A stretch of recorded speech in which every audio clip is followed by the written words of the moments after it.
Hello students, welcome to my English class 9। আজ আমি তোমাদের টেক্সট বইয়ের লেসন 3 অটাম এই কবিতাটা পড়াবো। কার লেখা? জন ক্লেয়ারের লেখা অটাম। জন ক্লেয়ার সম্পর্কে আমরা একটু জেনে নিই।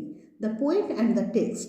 জন ক্লেয়ার 1793 to 1864, অর্থাৎ যার জন্ম 1793 এবং মৃত্যু 1864, ওয়াজ অ্যান ইংলিশ পোয়েট। তিনি ছিলেন একজন ইংরেজ কবি, famous for his celebratory representations of the English countryside and his lamentation of its disruption. অর্থাৎ তিনি বিখ্যাত কিসের জন্য বিখ্যাত? এই যে ইউরোপিয়ান কান্ট্রিগুলোর যে কান্ট্রি সাইড, ইউরোপিয়ান দেশগুলোর যে গ্রামাঞ্চল, তার যে সৌন্দর্য, সেটার সুন্দর উপস্থাপনার জন্য তিনি বিখ্যাত। শুধু যে সেগুলো তিনি সুন্দরভাবে উপস্থাপনা করেছেন তার কবিতার মাধ্যমে তা নয়, এই গ্রামাঞ্চলের সৌন্দর্য যে ধ্বংস হয়ে যাচ্ছে সেটার জন্য তিনি তার কবিতার মধ্য দিয়ে দুঃখ প্রকাশ করেছেন, শোক জ্ঞাপন করেছেন, ল্যামেন্ট করেছেন, বিলাপ করেছেন সেই সৌন্দর্য ধ্বংস হয়ে যাওয়ার জন্য। এই জন্য তার কবিতাগুলো বিখ্যাত। Some of his notable collections of poetry are First Love, Snowstorm, The Village Minstrel and Other Poems etc. তার কিছু উল্লেখযোগ্য কবিতা হলো এই নামগুলো, ফার্স্ট লাভ, স্নোস্টর্ম, এইগুলো। The following poem represents a pen picture of the mellow beauty of autumn in the countryside. The following poem presents, এই নিচের কবিতাটা উপস্থাপনা করছে পেন পিকচার অফ দ্য মেলো বিউটি, নমনীয় সৌন্দর্য অফ অটাম, অটাম মানে কি? শরৎকাল। ইন দ্য কান্ট্রি সাইড, অর্থাৎ গ্রামাঞ্চলে শরৎকালের যে সুন্দর কোমল একটা সৌন্দর্য, সেটাই ওই কবিতার মাধ্যমে তুলে ধরা হয়েছে। As this season comes just before winter, যেহেতু এই ঋতুটা এই অটাম ঋতুটা শুধু ঠিক শীতের আগে আসে, it is characterized by falling leaves, bare branches and strong winds. এই ঋতুর বৈশিষ্ট্য কী কী? ফলিং লিভস, ঝরে পড়া পাতা, বেয়ার ব্রাঞ্চেস নগ্ন গাছের ডাল, অর্থাৎ তার গাছের পাতাগুলো সব ঝরে গেলে খালি যে গাছের ডালগুলো, অ্যান্ড স্ট্রং উইন্ডস প্রবল বাতাস, এগুলো দিয়েই এই ঋতুর বৈশিষ্ট্য, অটাম ঋতুর এগুলোই হচ্ছে বৈশিষ্ট্য। চলো কবিতাটা শুরু করা যাক। I love the fitful gust that shakes the casement all day. I love, আমি ভালোবাসি, the fitful gust কি? দমকা বাতাস, that shakes, fitful gust দমকা বাতাস, অর্থাৎ I love the fitful gust, আমি ভালোবাসি দমকা বাতাস। কীরকম দমকা বাতাস?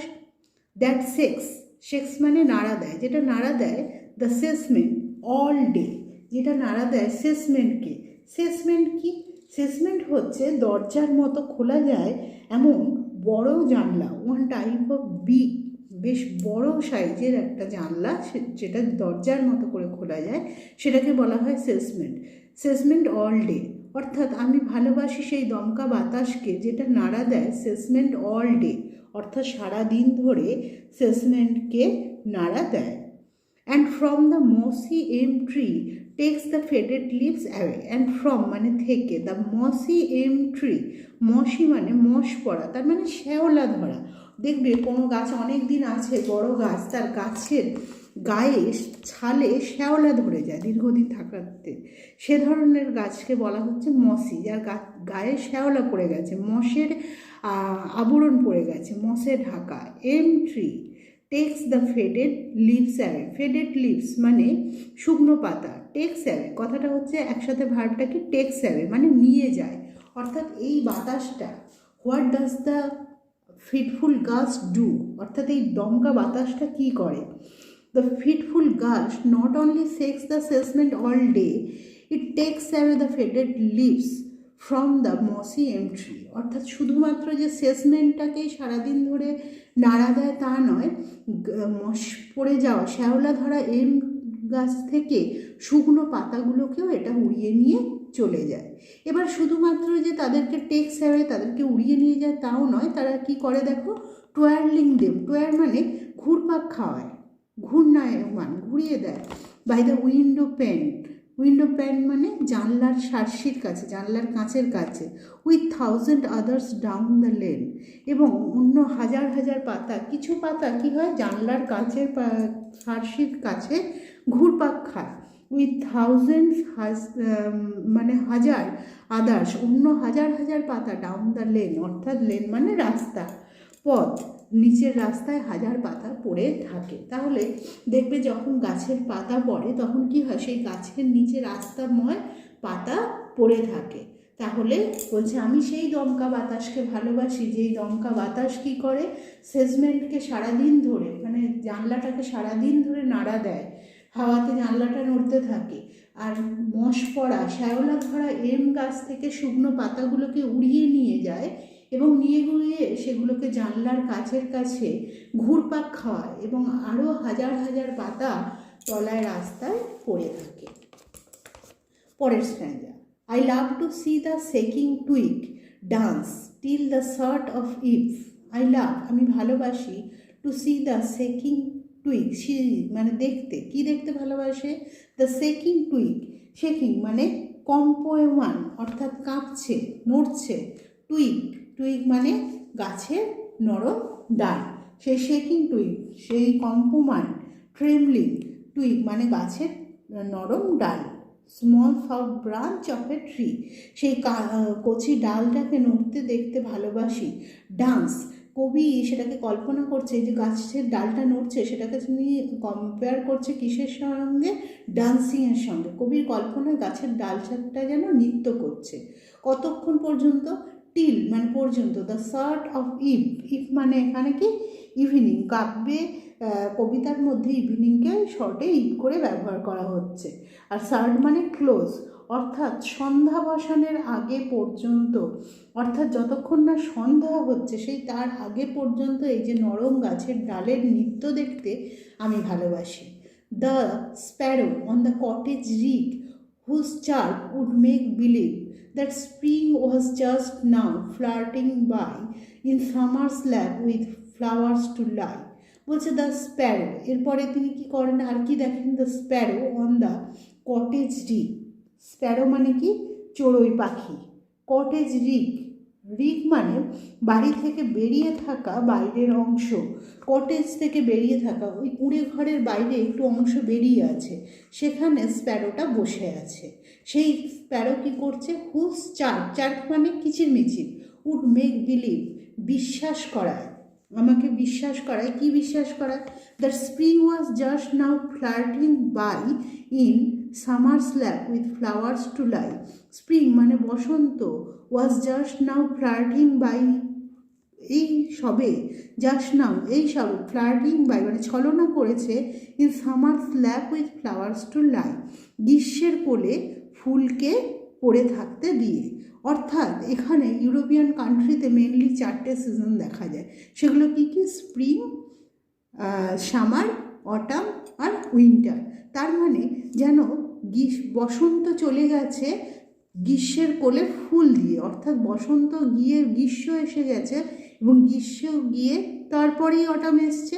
তাই বলছে এই যে পাখির কিচিরমিচির আমাকে এটা বিশ্বাস করায় যে বসন্ত চলে গেছে গ্রীষ্মের কোলে ফুলগুলো ফেলে দিয়ে। পরের para, I love to see the cottage smoke curl upward through the naked trees.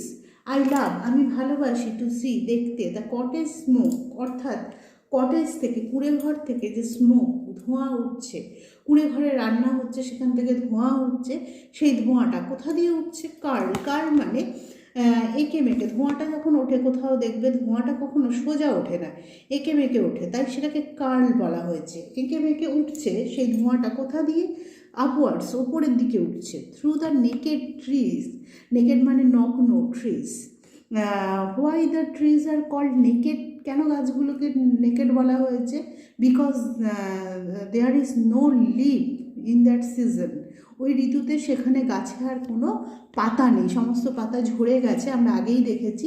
So the trees are called naked, তাই গাছগুলোকে নগ্ন বলা হয়েছে, সেখানে কোনো পাতা নেই বলে। সেই নগ্ন গাছের মধ্য দিয়ে ধোঁয়াটা পাক খেয়ে মানে কুণ্ডলি পাকিয়ে ওপরের দিকে উঠছে। The pigeons nestled round the court on dull November days like this. The pigeons মানে পায়রাগুলো, pigeons কি করছে, nestled মানে তারা রাউন্ড দ্য কোর্ট, তারা nestled মানে আশ্রয় নিচ্ছে, কোর্ট মানে পশু পাখিদের থাকার জায়গা, রাউন্ড দ্য কোর্ট সেই পায়রাগুলো আশ্রয় নিচ্ছে সেই পাখিদের বাসাতে। অন ডাল নভেম্বর ডেজ লাইক দিস মানে এরকম নভেম্বরের, ডাল নভেম্বর মানে শুষ্ক নভেম্বরের দিনগুলোতে এই পায়রাগুলো আশ্রয় নেয় তাদের কোর্ট, তাদের মানে আশ্রয় নেওয়ার পশু পাখিদের যে জায়গা, তাদের যে বাসস্থান, তাদের যে বাসা, সেখানে পায়রাগুলো এরকম শুষ্ক নভেম্বরের দিনে আশ্রয় নেয়। The cock upon the dunghill crowing, the mill sails on the heath a going. The cock মানে মোরগ, আপন দ্য ডাং হিল মানে গোবরের স্তূপ, গোবরগুলো গ্রামাঞ্চলে রোজ দিন রাখা হয় ওপর, তার ফলে সেটা কি হয়, একটা স্তূপের মতো, ছোট ঢিবির মতো দেখতে হয়। সেই ডাং হিলের ওপর দাঁড়িয়ে ক্রোয়িং মানে ক করে ডাকছে, মোরগের ডাককে ক্রো বলা হয়। তো ওই মোরগ সেই ডাং হিলের ওপর দাঁড়িয়ে চিৎকার করছে। দ্য মিল সেলস, মিল মানে কি, হাওয়া কল, sails on the heath a going, heath মানে হচ্ছে ঊষর প্রান্তর, একটা প্রান্তরে মানে দিগন্ত রেখার কাছে দূরে যে মাঠ, ফাঁকা মাঠ, সেটাকে বলা হচ্ছে হিথ। গোয়িং মানে চলমান, অর্থাৎ দূরের মাঠে হাওয়াকলগুলো ঘোরে, সেই রুক্ষ প্রান্তরে হাওয়াকলগুলো ঘুরছে। The feather from the raven's breast falls on the stubble leaf. The feather মানে কি, পালক, from the raven's breast, ravens মানে হচ্ছে দ্বারকাকের বুক থেকে পালক ফলস পড়ে, অন দ্য কোথায় পড়ে, অন দ্য স্টাবল লি মানে হচ্ছে স্টাবল মানে কি, the short lower part of the stem of crops, অর্থাৎ শস্য কেটে নেওয়ার পর যে ছোট ছোট অংশ রয়ে যায় মাঠে, ধরো ধান কাটার পর বা কোনো এ ধরনের ফসল কাটার পর মাঠে যে ছোট ছোট অংশগুলো পড়ে থাকে সেটা হচ্ছে স্টাবল। লি মানে হচ্ছে গ্রাস কভার্ড ল্যান্ড, ঘাসে ঢাকা জমি, সেরকম জমিতে সেই দ্বারকাকের বুক থেকে পালক ঝরে পড়ে। The acorns near the old crow's nest, acorns মানে fruits of oak trees, acorns হচ্ছে small brown nut of the oak tree, অর্থাৎ ওক গাছের ফল পড়ে, near the old crow's nest বৃদ্ধ কাকের বাসার কাছ থেকে। ফল প্যাটারিং মানে টুপটাপ করে পড়ে, ফল প্যাটারিং টুপটাপ করে পড়ে, কোথায়, ডাউন দ্য ট্রি, গাছের নিচে। The grunting pigs that wait for all, the grunting মানে ঘঁত করা, পিগস মানে শুকরের যে আওয়াজ সেটাকে বলা হয় গ্রান্টিং, সেই ঘঁত করা শুকরগুলো। দ্যাট ওয়েট ফর অল যেটা অপেক্ষা করে এগুলোর জন্য। স্ক্রাম্বল অ্যান্ড হারি হোয়ার দে ফল, স্ক্রাম্বল অ্যান্ড হারি, স্ক্রাম্বল মানে হুড়োহুড়ি করে, হারি মানে তাড়াতাড়ি করে, হুড়োমুড়ি তাড়াতাড়ি করে, হোয়ার দে ফল, এখানে দে মানে acorns, the fruits of the oak trees, ওই অ্যাক্রনগুলো কোথায় পড়ছে সেটা খোঁজার জন্য তারা হুড়োমুড়ি করে। তারা মানে কি, পিগস, দ্য গ্রান্টিং পিগস। তাহলে এই স্ট্যান্ডার্ডের কী মানে দেখলাম, যে দ্বারকাকের বুক থেকে পালকগুলো পড়ে সদ্য কাটা ওই যে জমি, ঘাসে ঢাকা জমি, তার ওপরে, এবং বৃদ্ধ কাকের বাসার কাছ থেকে ওক গাছের ফলগুলো পড়ে, টুপটাপ করে পড়ে গাছের নিচে, এবং সেখানে ওই ঘুঁত করা শুকরগুলো সেগুলোর জন্য অপেক্ষা করে, ওই ফলগুলো কখন পড়বে তারা হুড়োমুড়ি করে যে কোথায় এগুলো পড়লো ওক গাছের ফলগুলো, সেগুলো খোঁজার জন্য। আজ আমরা এ পর্যন্তই আলোচনা করলাম, আশা করি ভিডিওটা তোমাদের ভালো লাগবে।